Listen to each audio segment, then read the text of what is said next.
E agora a Denise conversa com Isabel Ferreira, diretora executiva do Aya Earth Partners, instituto focado na economia regenerativa e carbono zero. E vamos falar dos principais temas de discussão na COP e possíveis resultados. Isabel Ferreira, boa noite. Boa noite, Denise. Obrigada pelo convite. Bom, Isabel, pensando na posição brasileira aí na COP, um dos pontos defendidos pelo governo é o fato de se definir uma agenda de discussões. Os países presentes, os diplomatas, vão discutir todos os tratados, acordos que já foram formalizados, são mais de 100 documentos, para tentar agilizar, se conseguir ver qual é o objetivo global de financiamento, a implementação das ações. Você acha que isso pode, de fato, produzir resultados mais efetivos? Com certeza, essa COP, a gente tem como a COP da implementação, a COP da ação. O embaixador Corrêa do Lago, que assumiu a presidência da COP 30, coloca muito que é uma COP de ação, que a gente tem que ter instrumentos de implementação nesse momento e que o Acordo de Paris completa 10 anos. Um dos assuntos muito falados nesse primeiro dia foi justamente que a gente conseguiu ter um consenso na primeira plenária já sobre a agenda de negociação, que é algo também que emperra muito no primeiro dia. Logo de cara a gente conseguiu adotar essa agenda plenária de consulta sobre os temas. Alguns temas são levados para negociação, como NDCs, medidas unilaterais de comércio, mas a gente já tem um consenso, um sentimento, eu acho, inicial de consenso e de que a aprovação dessa primeira agenda. A gente também tem bastante em mente aqui que é uma COP que tem que ser lembrada pela adaptação. Isso é algo que a presidência da COP fala bastante, é algo que vinha sendo esquecido pela agenda de negociação, e agora a gente vem com bastante força em adaptação, e claro que a gente não pode deixar de falar que é o Fundo das Florestas, que vem como uma inovação do governo brasileiro e que a gente coloca realmente a COP num patamar não só de levantamento de financiamento, mas também de implementação desses financiamentos que a gente já vinha negociando em várias COPs, mas que a gente não via uma ação de formação do fundo de fato e que agora a gente já vê nos primeiros dias. Agora, Isabel, essa questão do financiamento já traz problemas desde o início, né? Se fala da necessidade de 1,3 trilhão de dólares por ano até 2035.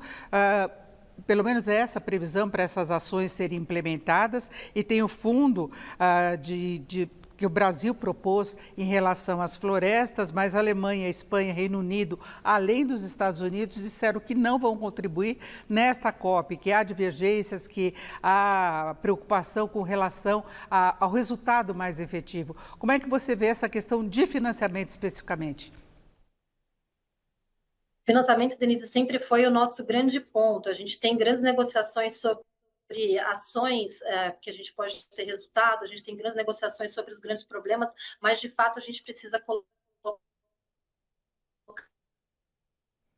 Nós estamos com problema na conexão com a Isabel, vamos tentar retomar, travou a imagem dela. Pode prosseguir, Isabel, por favor.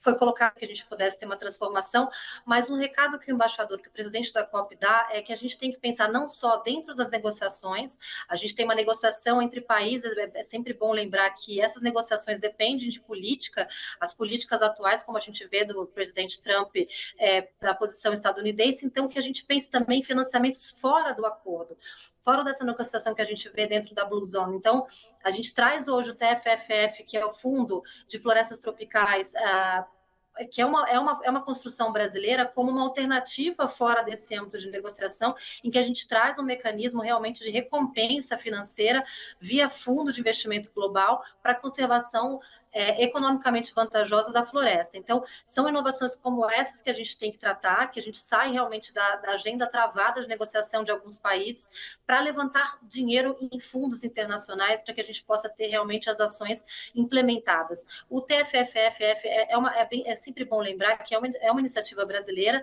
é uma iniciativa do Sul Global para a manutenção das florestas em pé.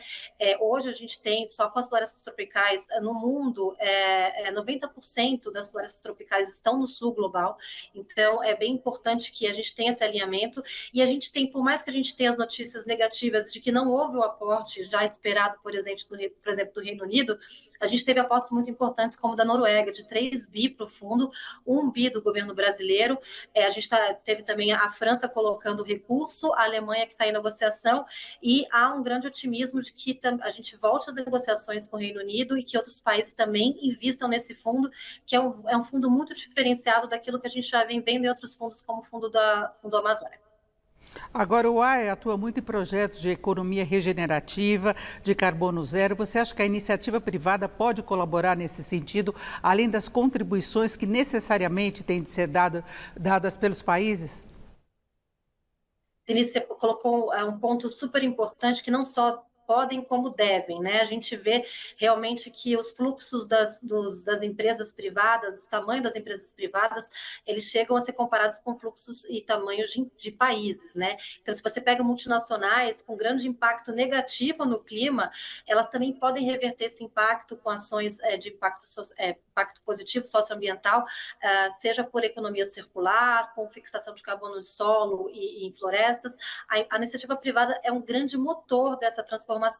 A gente vê hoje, por exemplo, mercados sendo criados para adaptação e mitigação climática, como por exemplo, das energias renováveis, e que a gente vê que quando a iniciativa privada se mobiliza, quando os mercados diferenciados começam a aceitar essas iniciativas, essas soluções, realmente a gente tem uma diminuição de emissão de carbono muito alta. Coloquei a iniciativa das energias renováveis aqui como ponto, porque quando a gente vê o tamanho da China e como eles implementaram essa solução dentro do território chinês e hoje exportam placa fotovoltaica para o mundo inteiro, você vê que realmente é uma solução economicamente viável, ela traz eficiência para o consumidor, e o consumidor tem entendido que é uma solução não só sustentável, mas também que a gente consegue contribuir para a mitigação desses efeitos, e por isso a gente consegue construir toda uma economia de baixa emissão de carbono. É um desafio para todos nós. Eu agradeço muito a participação da Isabel Ferreira, diretora executiva do Instituto AIA. Isabel, muito obrigada, uma boa noite. Obrigada, boa noite, que uma boa Copa para todos nós. É isso, com vocês.